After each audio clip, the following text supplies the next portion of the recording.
Welcome to the Birdhouse Dynasty show and our Moneyball series, part two, titled Waivers. That's right. We're going to discuss waivers tonight and how you can manipulate them in your Dynasty leagues to help exponentially grow your Dynasty roster's value. And so, to begin, what I want to use is a couple of players specifically that I've used in this manner. And both of them happen to be quarterbacks. And so, quarterback is the main position that I try to target when I'm trying to gain value for my dynasty roster. And that's whether I'm rebuilding or, you know, doing a productive struggle or house bunny season, whatever you want to call it, or I'm a full fledged contender because the quarterback position is the most, I don't want to say volatile, but it can gain the most value quickly. Think Sam Darnold this season. Think Baker Mayfield 2 seasons ago. Think Geno Smith 3 seasons ago. All right. So who will that guy be next year? Who knows? But note all three of those dudes who have turned their careers around were previous first round picks. And that does play a little bit into it because when they start playing well, the teams they perform on start to believe. And the fact is, they were first round picks at some point in their career. Well, originally they were first round picks because they had a certain talent level, right? You don't become a first round pick if you're a game manager on the college level, someone like, I don't know, um, Will Howard for Ohio State. Um, you go back, think Jordan Travis for Florida State, right?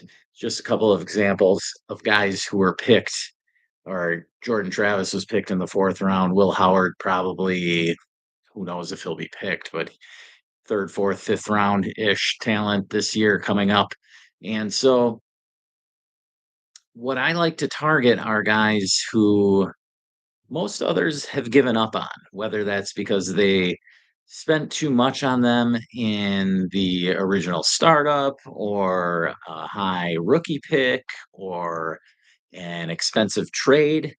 Any which way, their owner got so frustrated and fed up with them, they didn't want to look at their roster, see that guy's name on it anymore, and so they gave up on him. And they either dropped him or traded away for pennies. And now you have the opportunity to own him. And so when you own him, um, or one way to pick and get him is through waivers. And generally speaking, I like to have a couple of extra roster spots reserved for these dart throw type quarterbacks because when a quarterback gets injured, a starter, the backup immediately becomes a viable super flex option for anyone in the league, not just you, because, well, you might already be set with your two starters for your week 7 matchup, right? But now all of a sudden, Deshaun Watson is down and you've got Jameis Winston sitting there. And we all know Jameis can sling it, right? He went into Denver against the number one pass defense at the time and threw it for over 400 yards and an insane performance. And so that's just a perfect example of somebody who was a previous first round pick and got the opportunity and lit it up when he had the opportunity. Now, Jameis obviously didn't finish off the season as well as he started there in the middle of the season, but the point being is that Jameis Winston, you could easily have flipped for a third or fourth rounder at that point, right? there was a league where I flipped him for a fourth immediately. Now I was rebuilding, so I wanted to make sure I cashed out right away and got something. I don't expect to compete in 2025. Jameis was somebody who I basically really didn't want on my roster anymore because I didn't want him to hurt my max points because the potential was there for him to play the remainder of the season and pump up my max points. So that's one way to manipulate the waivers. Just think, in the movie Moneyball, there was a time where Brad Pitt, where they picked up Jason Giambi's little brother, Jeremy Giambi, right? Now, aside from him dancing around in the locker room and going out to strip clubs and blowing all his money, Jeremy was a decent player, right? But the team was underperforming, and Brad Pitt decided that they needed to shake things up. And so Jeremy was one of the first to go.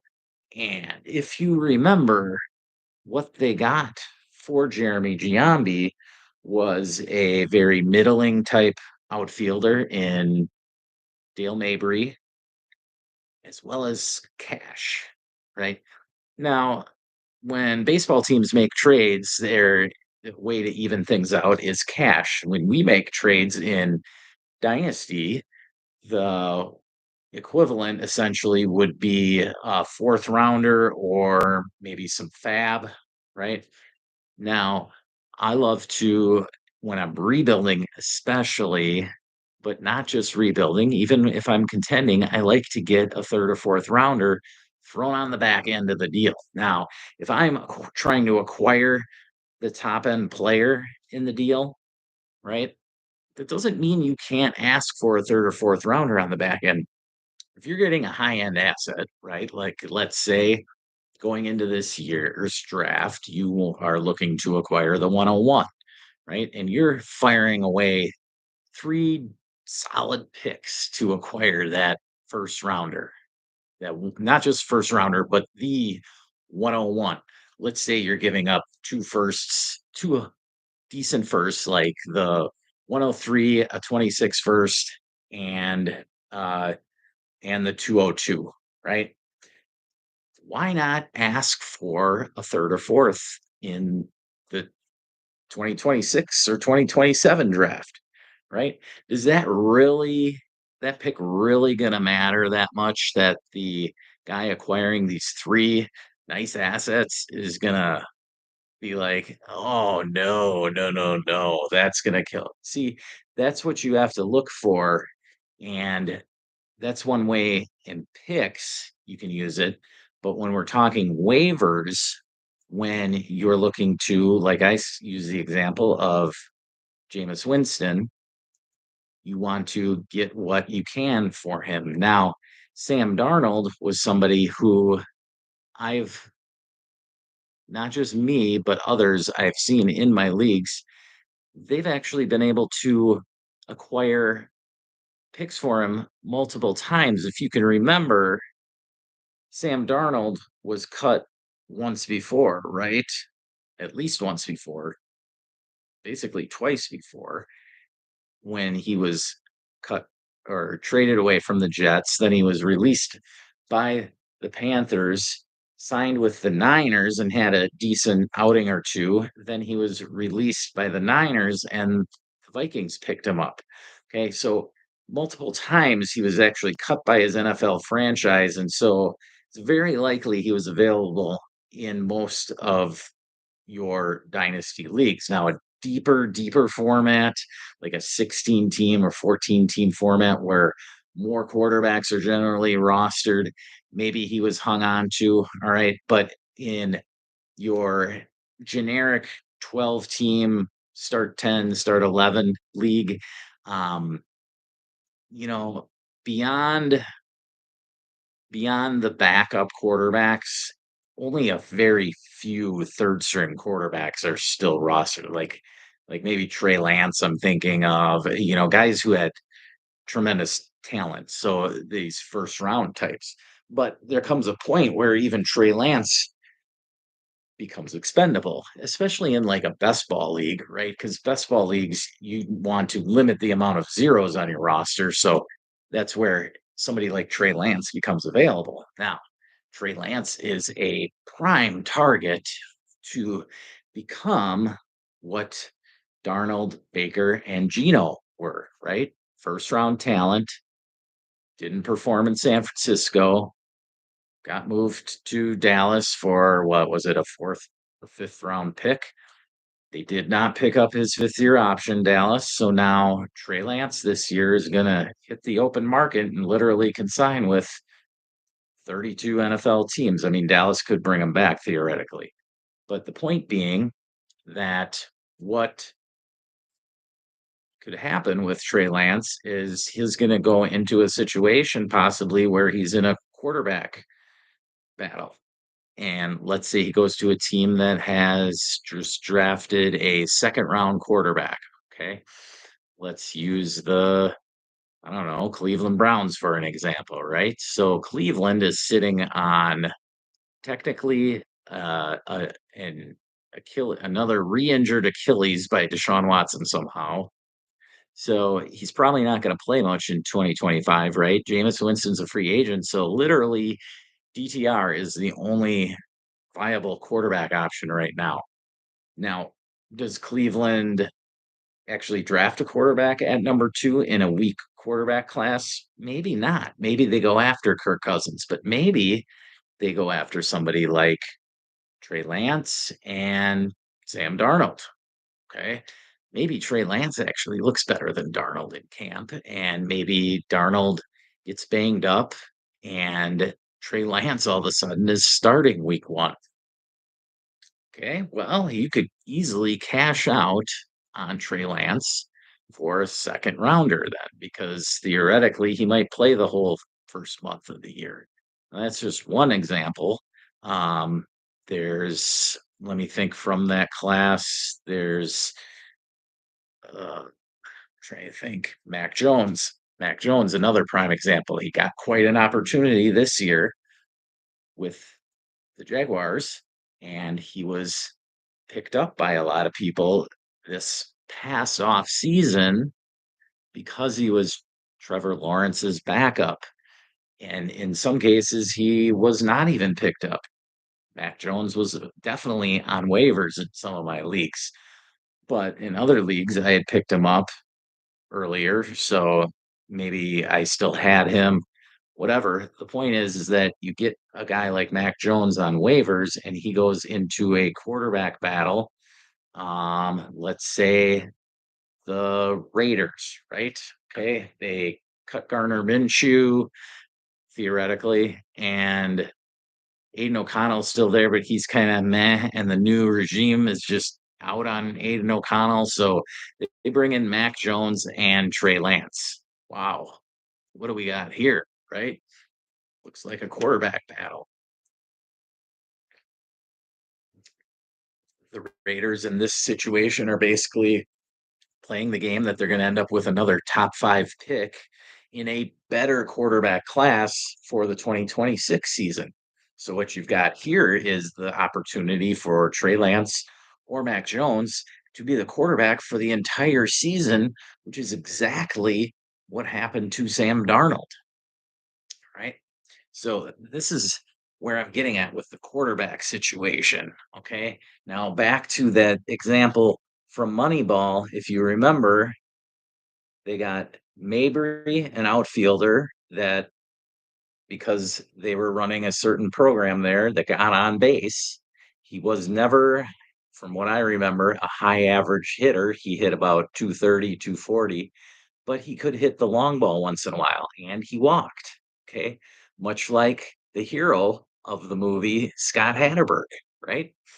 And Hatterberg was somebody who they absolutely just picked up off of waivers, right? But after that home run and his decent season, the following off season, they may have been able to trade him for a 25th round pick. You know, baseball's got 50 some rounds for their draft. So whatever, 25th round pick is probably the equivalent to late second, early third for us, right? So anyway, the point being is not only with the Mabry, they got cash. And if you remember, Brad Pitt's character, Billy Bean, was in love with Ricardo Rincon, and he was able to then get him a few weeks later when the A's got on that hot streak. They were able to pick up Rincon for cash. So that's one way a team like the A's, like my Brewers now in today's game, manipulate the system. The Brewers do a great job of finding guys that they can invite to spring training or sign to a minor league deal and give them an opportunity to perform in spring training. And then one or two of them may make the major league roster, but it's at least a body that's going to do something for you on the field. Now, that's how I use the running back position because I don't like to carry I don't like to invest too much value into the running back position. Sure, I'd like to have one hero like a Bijan, or even if it's a cheaper older back like Derrick Henry. But then after that, many times for my second, third, fourth running backs, I like to have dudes like Kareem Hunt. Last year's example was uh, Zach Moss in Indy behind Jonathan Taylor. What I'm going to show you now is one of my leagues, and this is my bottom line league, and I'm using Dynasty Daddy here. Now, I've already gone through the waivers and picked up the couple of guys that I wanted, which were Brenton Strange and was it Brenton Strange? I know it was Malik Willis. Here we go. All right, here we go. This is the league here. And show you my roster quickly. There we go. All right. Now I'm a co-owner in this league, hence the Packers emblem. But Prestige Worldwide has taken this league down back to back. First time I have won back to back Dynasty leagues, back to back titles in a particular Dynasty league. Now you can look at this roster. Now we only are required to start one running back. It's a super flex, one running back, two wide receiver, four flex, and a tight end league. So we are stacking the flexes up here at the wide receiver position. As you can see, like Terry McLaurin is our seventh most valuable wide receiver. And then we even have Christian Kirk sitting there. And then Franklin and McLeod are pretty much useless. But point being is that with these seven studs, we pretty much they carry our team. Now you can see we have Sam Darnold there. Now, Darnold's a prime candidate for us to try and acquire some draft capital. We traded away our first to get Justin Herbert when Darnold was struggling. If you remember, in the middle of the season, he had back-to-back weak performances. I believe against Jacksonville, he had a weak performance, and then they lost to the Rams. So he wasn't looking great there in the middle of the year. So we didn't want to have our championship aspirations burned by our quarterback position, which was hurt by Dak Prescott's injury. And this was right after, it was a couple of weeks after Prescott's injury, but we did have JJ McCarthy on this roster. So we flipped our hoping to be late 25 first, along with JJ McCarthy, to go out and acquire Justin Herbert. And so, reason being there is we felt much more cozy going to bed at night having Patrick Mahomes and Justin Herbert as our quarterbacks. Not because we felt Darnold was going to get benched. I don't think they had picked up Daniel Jones off of waivers yet. But point being that they could, potentially he could have gone downhill the whole second half of the season. But Darnold bounced back, and now he is legitimately worth a first rounder this offseason. Now, you might want to if you own Darnold in your leagues, you might want to let the dust settle off of his poor performance in the playoff matchup and let it. I would probably just wait and see into the middle of March and see where he signs, and then there'll be a little hype again because wherever he signs, he's probably going to be looked at as a savior. I mean, he's only 27, 28 years old, so he could easily sign a 4 or 5 year contract. Most likely, though, he'll probably get something a little less than what Baker got last year, which was 3 for 100. He'll probably get like 3 for 90 million, I think. Um, Regardless, point being is that whoever brings him in is looking at him as their franchise quarterback for the next 3 years. And that is definitely worth a first rounder, at least in dynasty leagues.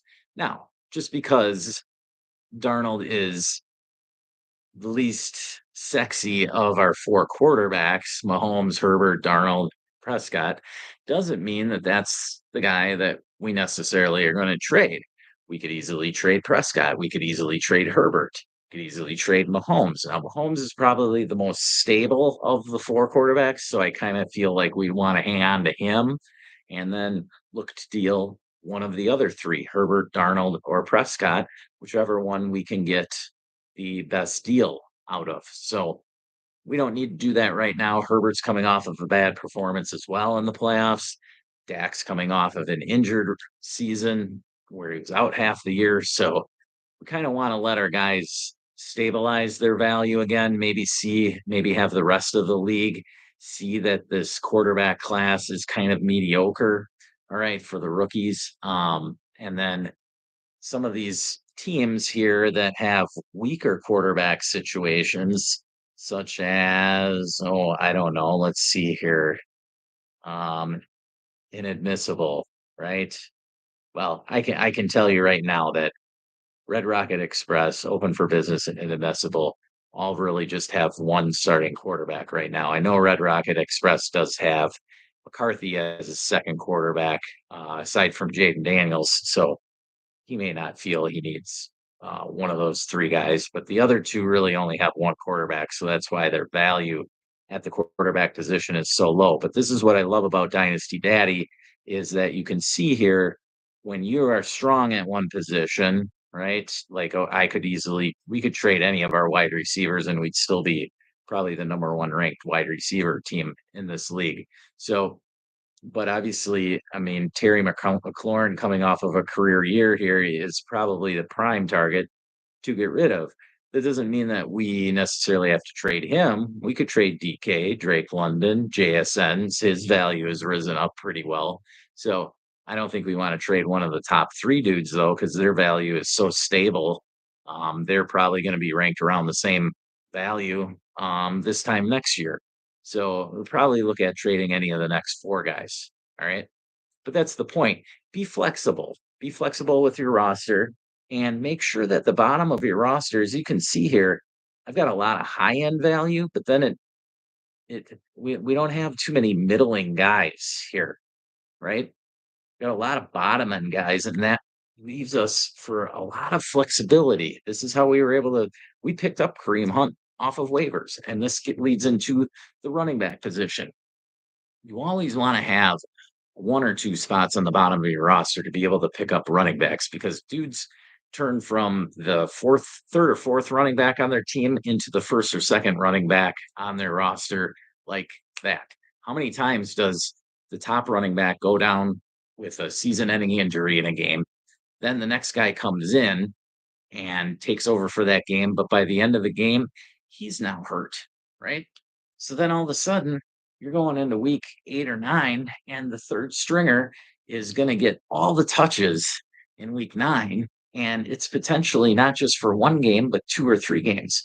Well, boom, this dude goes from being absolutely worthless because nobody's looking at him. Nobody's looking at, I don't know, um, nobody's looking at Jace McClellan right now, right? Saying, hey, he's somebody I want. But what happens if Bijan tears his ACL in week 1 next year?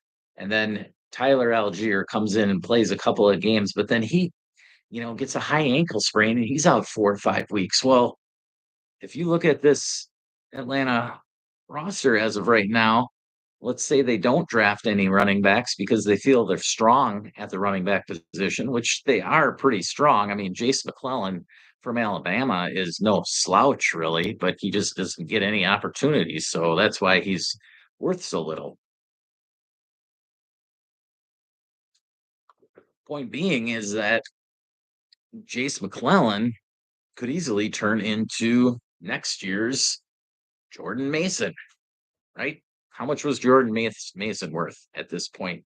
This point right now, last year, not much. I can tell you on my CMC rosters, I own Jordan Mason off and on about 8 or 9 times all season long. I kept dropping him, picking him up, dropping him, picking him up before game time, dropping him, picking him up, just in case of a CMC injury, because I knew that Elijah Mitchell was very fragile. And go figure, Elijah Mitchell gets hurt in the offseason, and boom, it's Jordan Mason time when McCaffrey was announced as the non-starter for week 1.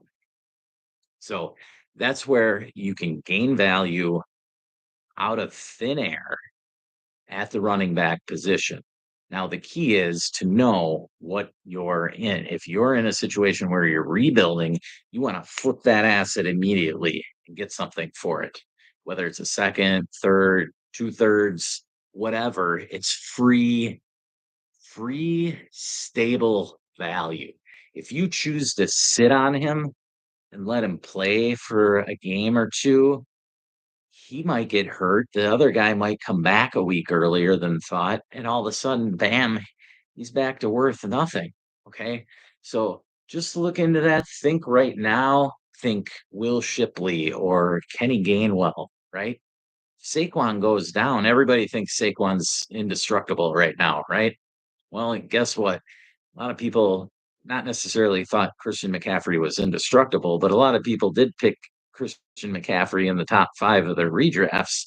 And I don't know how many people actually drafted Jordan Mason, right?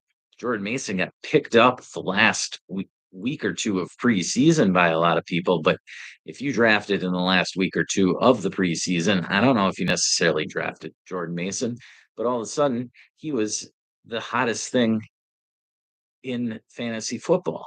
And so, oh, it just, it's so simple to do, but it's hard because a lot of people want to have a full roster of guys that are valuable and they don't want to get rid of that bottom guy on the bench. What you have to do is have the flexibility at the bottom of your roster to be able to pick up guys like this.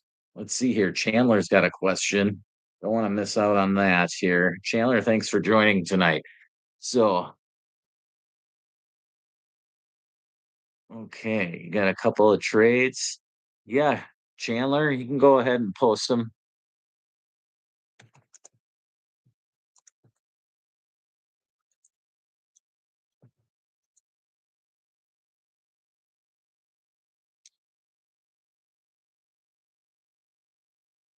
All right. I'll be glad to have them posted. Now, Thursday, I was planning on having a trade show, but Thursday, I'm not sure exactly what time I'm going to be doing the show yet. I'm off work on Thursday, and so I could be doing it either in the morning. Matt English might join on Thursday. He might join tomorrow, even if we get an extra show in this week about just current events going on. We would be looking at discussing actually guys who may have risen or fallen in value based off of wild card weekend. But anyway, Chandler, love to see your trades. I can go ahead and go over those for you. But in the meantime, a couple more things on waivers. Right now, as you can see, I'm on Dynasty Daddy. They've got a nice little tool on the bottom. You don't have to go too far to look for it. There it is. And you can see best QBs, best running backs, best tight ends, best wide receivers. Now, if I have room, Zach Wilson is a perfect guy. Look at the quarterbacks that are available in this league. All 6 of these dudes all six of these dudes have had value in the past 2 years, right? Zach Wilson, obviously, the high draft pick. Tommy DeVito started a number of games. Dobbs has started a number of games. Ainer started a game or two this year for the Saints. Andy Dalton started a couple of games for the Panthers, and so did Mariota. I don't think Mariota started, but point being is Mariota was a previous first rounder, and he, you know, could easily have value, especially behind a running type quarterback like Jaden Daniels. Jaden Daniels, very similar to Lamar Jackson in their build, right?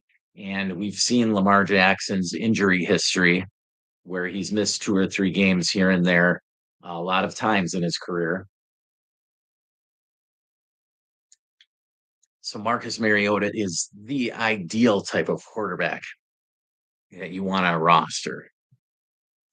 Now, let me look here. So, who on our team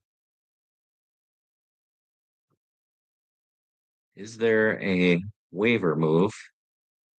Now I know I just picked up Malik Willis, and Malik Willis is another guy who had a promising young career there in Tennessee.